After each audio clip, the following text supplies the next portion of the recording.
भारतीय प्रजाशक्ति पार्टी के राष्ट्रीय अध्यक्ष पंडित पंकज रावत ने कहा कि तिलक तराजू और तलवार, इनको मारो जूते चार का नारा देने वाली मायावती कैसे किस मुंह से ब्राह्मणों को सम्मान देने की बात करती है। मायावती ने राष्ट्रपिता का सम्मान नहीं किया। उन्होंने गांधी जी को शैतान की औलाद कहा था। मायावती सिर्फ सत्ता प्राप्त करने के लिए ब्राह्मणों को आधार बनाकर सामान्य वर्ग का वोट हासिल करना चाहती है।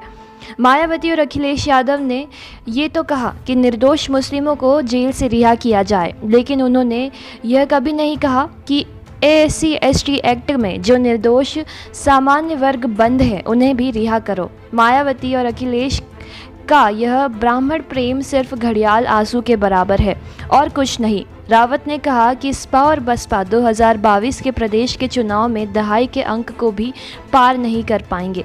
रावत ने कहा कि विकास व रोजगार के मुद्दे को लेकर भारतीय प्रजाशक्ति पार्टी दूसरे बड़े दल के रूप में उभर रही है। रिपोर्ट रवि त्रिपाठी, मार्केट संवाद, लखनऊ। पंडित जी, रावत जी, एक बात पिछले कुछ दिनों से आप देख रहे होंगे कि जो समाजवादी पार्टी है और बहुजन समाजवादी पार्टी है, इन लोगों का पिछले कुछ दिनों से ब्राह्मणों के प्रति अचानक प्रेम उमड़ कर सामने आया है। बहुजन समाज पार्टी जहां ब्राह्मणों के नाम पर अस्पताल बनाने की बात कर रही है, वो तो वहीं समाजवादी पार्टी के अखिलेश यादव ब्राह्मणों को सम्मान देने और भगवान परशुराम जी की प्रतिमा बनाने का सबसे ऊंची ऐलान कर रहे हैं। इन लोगों के जो ब्राह्मणों के लेकर जो बयान जारी हो रहे हैं, उसको आपकी पार्टी किस नज़रिए से देखती है और आपका ब्राह्मणों के प्रति क्या स्टैंड है और क्या आप इसको पूरे नज़रिए से लोगों को, ब्राह्मण समाज को और अन्य वर्गों को क्या संदेश देना चाहते हैं? देखिए, मायावती जी का एक नारा है। राजनीति जब उन्होंने शुरू की तो एक नारा दिया था, एक नागनाथ एक सांपनाथ। तो मैं दोनों को, समाजवादी पार्टी और बहुजन समाज पार्टी को, नागनाथ और सांपनाथ की संज्ञा देता हूं। जब मायावती ने अपनी राजनीतिक शुरुआत की तब उन्होंने सिर्फ एक नारा दिया था, तिलक तराजू और तलवार, इनमें मारो जूते चार। साथ ही उन्होंने महात्मा गांधी राष्ट्रपिता को शैतान की औलाद कहकर संबोधित किया था। अब उसके बाद से लेके आज तक इनके मन में ब्राह्मणों के प्रति कितनी श्रद्धा है, ये आप देखिएगा कि इन्होंने फर्जी हरिजन एक्ट यानी SC/ST एक्ट में हजारों निर्दोष सामान्य वर्ग के लोगों को फंसाया। दूसरा, अभी वर्तमान में उनका बयान आया है कि जो निर्दोष मुस्लिम हैं इनको योगी सरकार रिहा करे, लेकिन मायावती जी का ये बिल्कुल भी बयान नहीं आया है कि हरिजन एक्ट में जो निर्दोष सामान्य वर्ग फंसाया गया है उनको भी रिहा करे। ये इनका सामान्य वर्ग का प्रेम जागृत होता है। वहीं इनके सिर्फ ब्राह्मणों को वर्गलाने के लिए सतीश मिश्रा जी सिर्फ एक ही नाम है जो ब्राह्मणों को मैनेज करते हैं और बहुजन समाज पार्टी के लिए वोटों की एक संख्या को निश्चित करते हैं।